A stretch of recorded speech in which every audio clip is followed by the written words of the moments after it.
Hey, good morning, comrades, but I'll say good morning, Probians. My name's Phil Maddox, and I'll give a quick 10-minute talk on Kazakhstan. As I've said there, a land of paradoxes. Why I chose Kazakhstan was I worked over there in two stints, back in 2008 for 18 months, from January through to the middle of 2009, and I don't know why, but later on, back in April of 2017, I went back for about 2 or 3 months. I found Kazakhstan a fascinating place and thought it was a great topic. Just a couple of, I'll move on to the second slide, just a couple of key facts. It's the 9th largest country in the world. It's the largest landlocked country. Its size is 2.7 million square kilometres, comparison Australia's 7.7. So it's quite elongated. It's bordered by these 5 countries, which some people would probably be aware of. We've got Russia sitting right across the top and over to the north, over to the Caspian Sea, over on the south where I was in a city called Atral. There's Turkmenistan, Uzbekistan and Kyrgyzstan, and China's basically down the bottom. Population-wise, as it says there, about 18.4 million. It's made up of, these are stats off a census I think they did in about 2012, 68% ethnic Kazakhs, 90% Russians, because Russia, it was under Russia to 1991.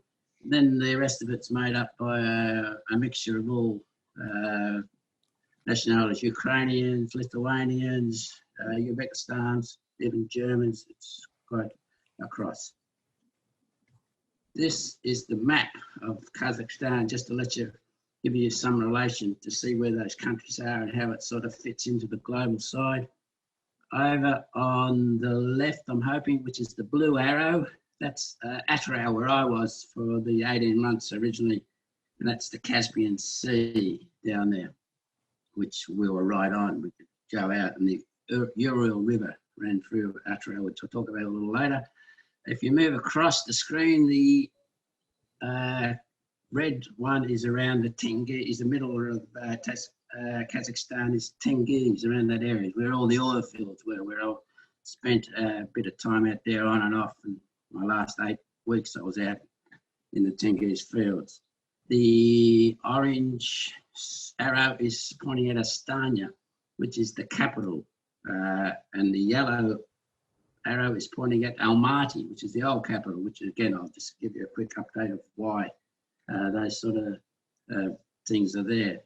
This is just to let you see, the next slide, that's Astana. That's what it's like at the moment. It's been a huge, big development. I was there in 2009. The then president of Astana, Nur Sultan, I'll try to say his last name, Nazarbayeva. He came in 1996 when Kazakhstan got independence from the Soviet Union. They were the very last of the Soviet Union republic to break away.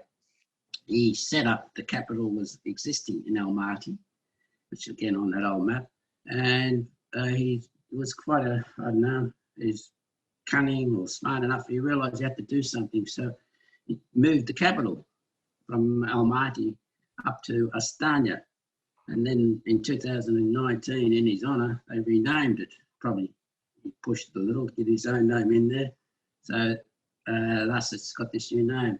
I believe it's about 40 billion US they've sunk into the city to get it to look like this. There was 3 reasons why he moved it all. When I was there, I talked to the locals.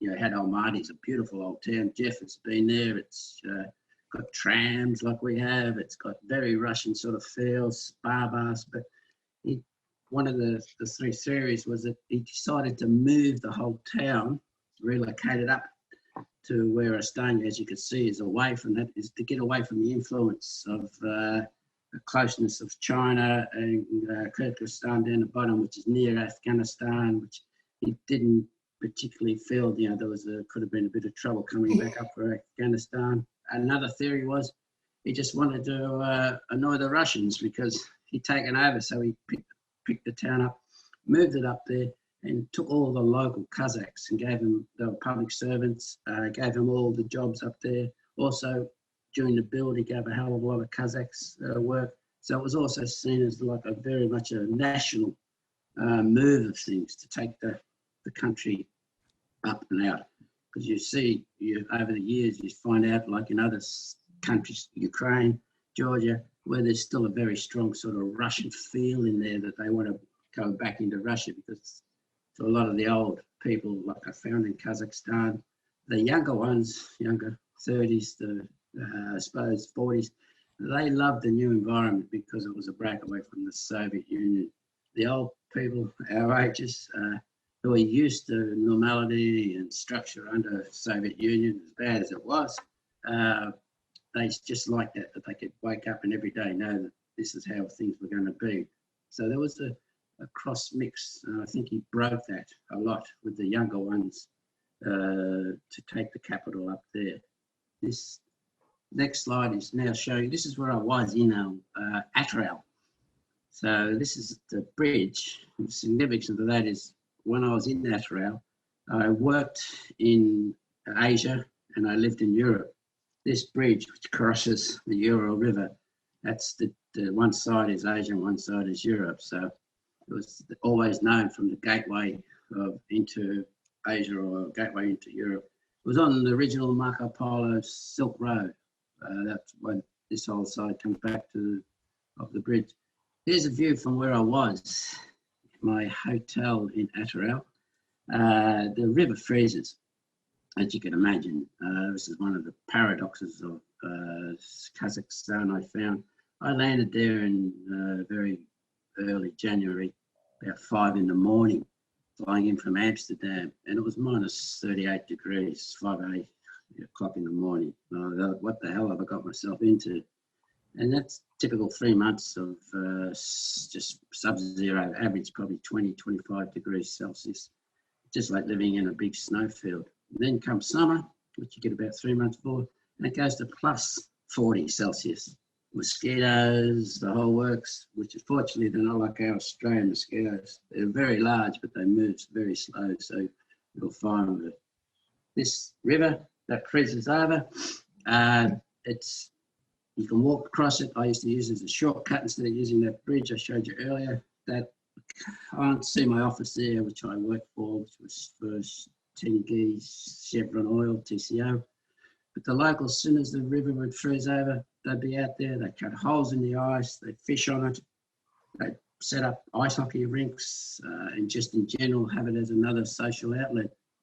They'd also drive up and down on it, which I experienced one day. I was out there on a Sunday afternoon for a walk, all rugged up, earphones in, listening to some music, and sort of in my own little world. And I was listening away, and I heard this noise in the song, and I thought, I don't remember a big beep sort of noise, and I kept getting louder and louder until I finally looked around, and there was this quite large furniture truck bearing down in the middle of the river towards me. So I jumped off whatever you perceive as the roadway into the over the side, and the truck kept going. Every year, about 6, they said to me, the locals, 6 to 8 nationals die. They drowned. They chance themselves on the river. You can, as it gets warm and spring approaches, the different shade of the ice goes from very white, which you see in snowfields, to starts to getting a bit more translucent. And we wouldn't even bother, but the locals would still go out to catch their fish and fall through the ice. The best way they were determined that the ice was dangerous, they put an icebreaker right down the middle of that river, small thing, and they just run through that, and that would just stop everyone from getting in or out of there. This is the next slide. Shows you that's the apartments where I was at. It's called the Shangri-La Apartments, which were run by an English gentleman who had a Kazakh wife, which is the standard in those sort of countries. You need a national partner. So he built these big apartment complexes, which are very, very luxurious, lots of 3 meals a day, very westernized, nice. I don't feel sorry for me. It might have been cold, but the lifestyle was very great. So there's the other paradox of that, about 200-300 metres from the lovely hotel, 4-star type of thing. This is the typical sort of old Kazakh house that was there. No running water, no sewerage. Often you don't have a share area where they'd have a pump their water out. They'd have a communal ablution block, and this is in the minus 30 degrees. So it was like a strange, they had the money pumped into the new side of things, and then you had all this older side of where the people were still at. Not all the Kazakhs obviously lived in these things. Generally, the Soviet Union came in and built a lot that you see of apartment blocks, which I didn't get a photo of, but they were still very, very basic, small, and not a lot of what you call luxury. Quickly, just some other facts from what I learned from Kazakhstan is the national drink is for fermented horse milk or camel milk. They love horses. They love to ride them. They love to own them, and they love to eat them. Kazakhs very big on holidays and celebrations. They celebrate Women's Day, where every person, i.e. myself, if you knew any women, I had about 6 working for me, plus another 30 in the office. You had to buy them a present. So I'd go out and buy 40 boxes of chocolates to hand out to the ladies when they had come back from their holiday. And the other big day was their National Day, which was to celebrate independence they carried out during the Second World War. They helped with the Russians defeat the Germans, so they see that as their sort of start of their National Day. We had this big celebration at work on the National Day, on it the day before, and they put out this big food spread. It was fantastic. Lots of lovely salads, almost like a Greek salad, feta cheese with cucumbers. And then they had these jugs of milk placed across the tables, and that was the fermented horse milk, which I tried, which is very, very highly spiced. A lot of cinnamon type stuff in it. Once I knew it was horse milk, I wouldn't say I was overjoyed, but I had some. The other side was they had a lot of these cold meats, different salamis and sausage, and they had one standout plate on their own. It was quite average size, and it was like a black sausage, almost like a black pudding sliced up into chunks. And I looked at that, and it looked god awful, but I sort of looked at it and I asked the national I knew well next to me, and he grabbed a piece and he was offering, and I said, "Oh, what is it?" He said, "Oh, it's very speciality. It was horse penis." So I reneged on eating the actual horse penis, but apart from I tried the camel milk, and the horse milk, which I'd leave it, I wouldn't sort of rave on.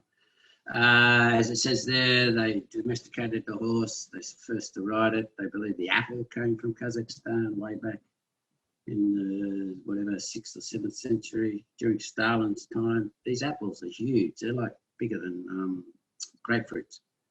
Stalin did the right thing and let them grow them all, and then put them on the train and send them up to Moscow so the Russians could eat them, because they used to last about 3 or 4 months. You'd see them in the shop, the same apple.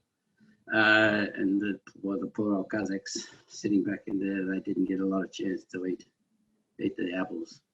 Silk Road went through Kazakhstan, which is sort of not a lot of signs of it there, but just the general trade sense. They were very sort of around. The Kazakhs themselves, they're a Turkic people, but tied to the Uyghurs, where they are from Western China, which we all hear and read about currently. I thought they were Mongolian, but they're not. They look very similar to Mongolia. They have a lot of emphasis on the Khans. There's lots of statues of the Mongolians around, but they're Uyghurs. They were a full Soviet state back, as I said, in 1936, and they eventually became independent 16th of December 1991, when new Sultan Nazarbayev, who was a former KGB colonel, he was put in by the Russian in the dying days from Gorbachev to be president. He then set up it's a democratic country with 5-year elections. He got himself elected the first year. when I was there in 06, 07, the election had been held, and he won 97, 98%, I think, of the total vote. There was no real opposition, and he sort of decided that he was doing such a good job that he probably postpone the next election and carry on, because he was this country was booming according to him. He had no opposition, funnily enough, from all the various others. The reason, next slide quickly, the reason I was over in Kazakhstan, I was over there for oil. I went over to work for TCO, which is called Tengiz Chevron Oil. After the independence in 91, all the majors were already there, because oil was always in Kazakhstan, and Chevron bid and won some of the larger fields to manage and operate. From memory, Kazakhstan is the 12th largest oil reserves in the world, about the 14th largest gas reserves. This photo there is on the left side, is the hub of the type of thing, is the old style camp, which I stayed in way back in 09. And then over on the right is a modern camp called the New Kazakh camps. Height down there of employment, there was 55,000 men working in that camp. That's the hubs. Each of those hubs is cultural. One to be Turkish, one to be Kazakh, one to be for expats or Europeans, as they call it, and so on. And then when I went back in 17, we dropped down to about 35,000 was the men on site, and I lived in one of those many little buildings. There were about 5,000 people per camp. They got rid of that hub site. In the camp, there'd be mess, wet mess, a canteen have a bar. There'd be the kitchens and churches, generally a mosque without a lot of definition, or a Christian church. It's another paradox of Kazakhstan. They're ethnically, sorry, I said ethnically, but religiously, they're Muslim. About 70% is Muslim, 28% is Russian Orthodox, and that sort of thing. So when I was living in Atra, being an Islamic country, would you drink alcohol? Of course you do over there. You'd walk on street corners like here we have in the old days that have like little small shops. You go into the shop and they'd sell everything, from razor blades, chewing gum, cigarettes, and all that, run by a little old lady. You really couldn't talk much Kazakh or Russian too. But there on the wall would be, again, another wall would be a wall of vodka and beer. So whilst they were Islamic, they were allowed to drink, I think, without tolerating their religious beliefs. The fields themselves down there, Tengiz is a huge field. So I was working on the job, it was called Future Growth Project, and we're bringing it up from 400,000 barrels to about, I think, 600,000 or 700,000 barrels a day, which in oil terms is big. Saudi Arabia is about the only other place that has a huge fields that push around 1 million barrels a day. There's 3 major fields in Kazakhstan, Tengiz where I was, there's Karachak, which is further up in the north, and there's Kashagan, which is in the Caspian Sea, in about 30 metres of water, which is quite an engineering feat, Kazakhstan. The project costs of these are billions, as you'd imagine, because of the just the outlay they put into it. Kazakhstan is, I think, 150 billion US they spent on that thing because of the oil in Kazakhstan is high in sulfur content. It comes out very hot. So a lot of the design and development of these fields is not so much on the hop, but it's new. It just falls into place like a lot of the other oil fields, like in Saudi Arabia, which is fairly stable when they pull it out. Another big industry in Kazakhstan is the space. The Russians built the big space launch in the middle of Kazakhstan because it's so big and flat. They still use it now. I think Soviet Union rents it off them. in a way. That's where Sputnik was launched. The locals told me way back in, was that in the 50s. And they also have a lot of uranium in Kazakhstan, which I don't think they developed as yet. Yeah, there's a quick summary of what I talked about with the oil of the side of production and the numbers, who owns it, TCO, Chevron, Exxon, all that side. Life down in the camps was is interesting, with the different side of things. Very sort of 28 days on, 28 days off, 12-hour days. As I said, they'd run bars down there. They're very sort of monitored around that side. Locals, if you kept to yourself and you did the right thing, there was a very low tolerance. The Kazakh men are interesting. They still have a very sort of this first time I went back in 2009, the men were very laid back and easy, like to talk, like to smoke, and probably not do a lot of work. All the women did the work. I worked in Ward Parsons in an engineering office. Probably had about 200 people working there. I had about 40 working for me, mostly local nationals. And it was the women that really drove the side. The men were great socially, very friendly and happy. The next time I went back, at 17, I could see the difference had changed slightly in the field. The men were much more nationalistic, if that's the right word, very proud, very, down in, whether because I was in Tengiz and it's more regional, I wasn't sure, but not that there was anything wrong with that, but they were very, it was great that they were pushing out their Kazakh beliefs and friendship, and they were very interested in Australia, wanting to know where it was, what we had, how much oil, did we like riding horses, all these sorts of things. So overall, I found the Kazakhs, very friendly, very happy, very open to them sides, even with the suppression and different side of things they've been through. Some still love the Russians, the older ones. Some of the younger ones didn't like the Russians at all. They felt they were being used and abused. Just a quick question update on they don't have wine. When I was there, I used to drink some beautiful Georgian red wines, which the Kazakhs put me onto, and quite reasonably priced. So that plus the vodka, you name it, they had about 50 types of breeds.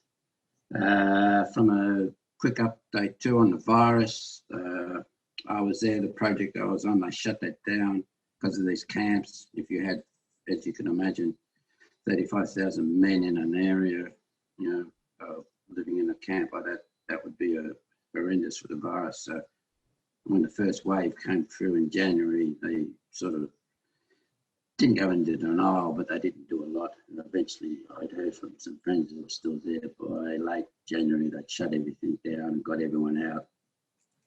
They were doing okay for a while, the Kazakhs, but whether that's because they have a Russian influence.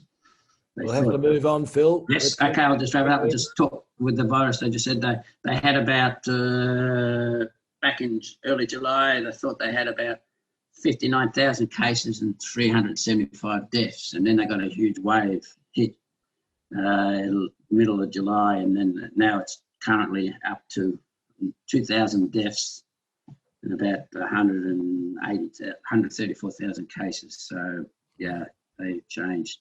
But the good news is they started testing. They've got some scientists, good on scientists who have volunteered, and they're being jabbed with some vaccine, some strange thing, and they reckon it's working. So we'll see what happens.